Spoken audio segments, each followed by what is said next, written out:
වලින් හරි ගස්සක තල් කොලයක් පදම් කරලා හරි ගස්ස ගන්න ලද මේ කොලයක්.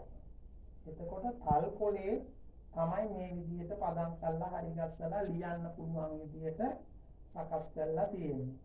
එතකොට මේ වගේ පොතක තමයි අපි ඉස්සර ගොඩක් දෙනා කේන්දරේ ලිව්වා. ඊට පස්සේ ඒ ගැන නම් දන්නවා චුට්ටක්. නමුත් පුස්කොළ පොතක් කියන්නේ මොකක්ද කියලා බොහෝ දෙනා දන්නේ නැහැ. පුස්කොළ පොතක් කියන්නේ වේදකම වෙනස් ශිල්ප ශාස්ත්‍ර ලංකාවට ආගමික සියලුම ශිල්ප. ඒ වගේම අපේ භාෂාවන් අනිත් පැත්තෙන් ඇවිල්ලා අපේ ආගමික ග්‍රන්ථ මේවා පිටකේ ලියවලා තියෙන්නේ මේ පුස්කොළ පොත්වල. ඉතින් මේසා වැදගත් කාර්යභාරයක් මේ සංරක්ෂිත ග්‍රන්ථවල තියෙනවා. මේවා ඇවිල්ලා අවුරුදු 10 ගාණක් පරණයි. මේක පරණ වුණත් රැක ගන්න පුළුවන් තරමට පදම් කරලා තමයි තියෙන්නේ. මේ තියෙන්නේ බොහෝම පරණ පොතක්. දැන් මේ කැලිත් හැදිලා. හැබැයි මේක කළු මැදලා නැහැ. මේ පොත ලියලා තියෙනවා කළු මැදලා නැහැ. කළු මැද්දම තමයි මේකේ පාට වැටිලා මේ විදිහට අකුරු පැහැදිලිව දක්නට ලැබෙන්නේ. හරි. ඉතින් මේ පොත පැරණීම වෙච්ච පොතක් කෑලි හැලෙනවා. ඒත් මම මේක ටිකක් පරිස්සම් කරගෙන ආරක්ෂා කරගෙන තියාගෙන ඉන්නවා. මහත්යාට කියන්න මැතිතුමනි මේ ග්‍රන්ථය මේ පුස්කොළ පොත ඇවිල්ලා අපේ දේශීය වෙදකමේ පොඩි දරුවන්ට කුඩා දරුවන්ට කරන ප්‍රත්‍යක්ෂ වෙදකම උපදින දවසේ සිට යා අවුරුදු 15-20 විතර වෙනකන් එයාට වැළඳෙන සියලුම රෝගවලට කරන ප්‍රතිකාර ටික තමයි මේ පොතේ ලියලා තියෙන්නේ. හරි. ගර්භණී අවදියේ ඒ චුත වෙලා ඇවිල්ලා එතෙන් සිට උඩ වැළඳෙන රෝග පිළිබඳව තමයි මේ පොතේ නමක් තියෙන පොතේ. මේ පොතට කුමාර චිකිත්සාව තමයි තියෙන්නේ. කුඩා දරුවන්ට තියෙන ප්‍රතිකාර ටික තමයි මේකේ තියෙන්නේ. අහවල් එක කියලා පොතක්. පොතේ නමක්. ඒ වගේම මේ ග්‍රන්ථය මේ පුංචි ග්‍රන්ථය අද්භේද පොතක්. ඒ කියන්නේ කොහේ හරි යනකොට ඉනේ ගහගෙන අපේ වෙද මහත්තුරු අරගෙන ගිය පුංචි පොතක්. මේකේ තියෙන්නේ ඒ වෙලාවට ශනිකව යම් තැනදී හමු වෙන රෝගවලට ප්‍රතිකාර කරන විදි. ශනික ප්‍රතිකාර. ඉතින් අතිශය මේ ක්‍රියා කරන බලවත් ඖෂධ තමයි මේ තියෙන්නේ. ඕනෑම තැනකට ඉතින් පොත උස්සගෙන යන්න බෑ. කටපාඩම් නෑ තම වලාවට පොතේ තියෙනවා. ටක් ගාලා ගියා පොත බැලුවා අදාළ තැනට අදාළ වට්ටෝරුව කරා. ශනිකව මේක 1 2 3 4 කියන බෙහෙත් වර්ග වලින් කරන ප්‍රතිකාර තමයි මේකේ ලියවිලා තියෙන්නේ.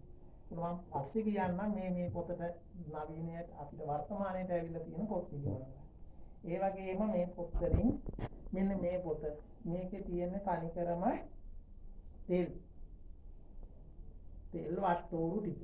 දේශීය තෙල් වට්ටෝරු ටික නාරායන එතකොට බුද්ධ රාජ සිද්ධාර්ථ වාතවිදුරංග ඒ වගේ තෙල් වට්ටෝරු ටික තමයි මේ පොතේ තියෙන්නේ. ඒ වගේම මේ පොතේ තෙල් වට්ටෝරු තමයි තියෙන්නේ. අනිකරම මේ වෙදකම මේ පොතේ තියෙන්නේ සියලු රෝගවලට කරන ප්‍රතිකාර. විශේෂයෙන්ම මේක ස්ත්‍රී රෝග චිකිත්සාව. ස්ත්‍රීන් හට වැළඳෙන රෝග. දරුවෙක් පිළිසිඳ ගත්ත දවසේ ඉඳලා බිහි වෙනකම් එතනින් පස්සෙත් ඇයට වැළඳෙන රෝග පිළිබඳව මේ පොතේ කරුණු තියෙනවා. ඉතින් මේවා වර්තමානයේ වෙනකොට මෙන්න මේ වගේ කල්පතී පිළියම් කියන පොත්වලට පරිශීලනය වෙලා තියෙනවා ආයුර්වේද දෙපාර්තමේන්තුවේ ප්‍රකාශිත. හැබැයි මේ දෙපාර්තමේන්තුවෙන් නිකුත් කරලා තියෙන පොත් 23ක් විතර තියෙනවා. ඒ ප්‍රමාණයට වඩා තව විශාල ප්‍රමාණයක් මේ පුස්කොළ පොත්වල තියෙනවා.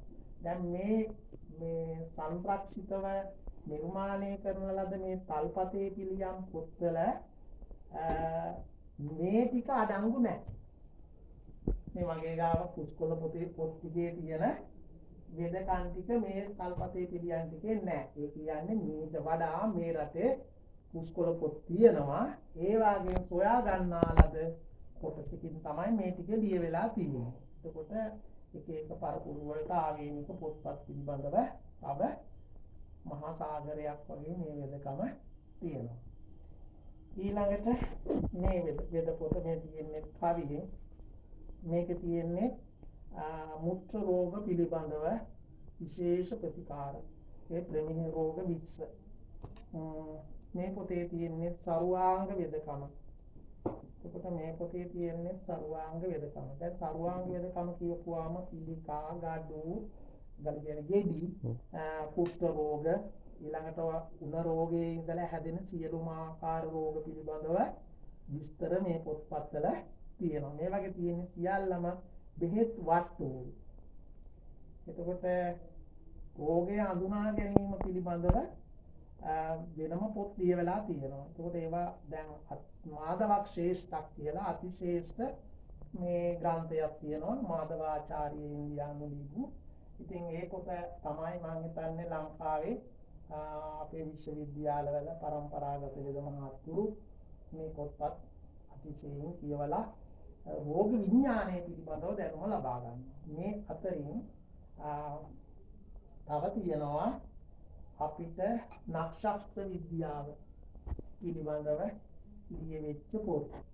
තව තියෙනවා විදුන් පිළිස්සුම් පිළිබඳව ලියවෙච්ච පොත්. ඊළඟට අපිට තියෙනවා සන්නි රෝග 18ක්. ඊළඟට සන්නි කෝල වලිප්පු ඉලප්පු අපස්මාර උම්මාද කියන රෝග. මේවා පිළිබඳවද වෙන වෙනම ලියවිච්ච පොත්පත් තියෙනවා. ඒ වගේම මේවාට ආවේනික වූ ශාන්ති කර්ම, සෙත් කාවි, බලිතෝවිල් ඒ වගේ කරුණුත් මේ ආයුර්වේදයේ නැත්නම් මේ වෙදකමට සිංහල වෙදකමට අඩංගු වෙලා තියෙනවා.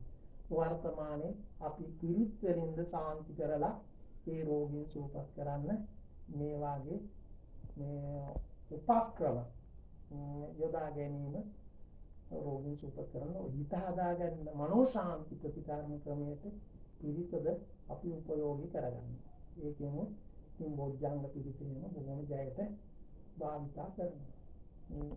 ඒ වගේම තමයි මන්ත්‍ර විද්‍යාවෙන් මිනිසුන් විසින් කරන ලද හදිහෝනියා ඒ වගේම අපල උපද්‍රව අස්වහ කටවා ඕවා ආදී දෝෂ මග හරවා ගන්න මන්ත්‍ර විද්‍යාව බොහෝසේ පරිශීලනය කරනවා.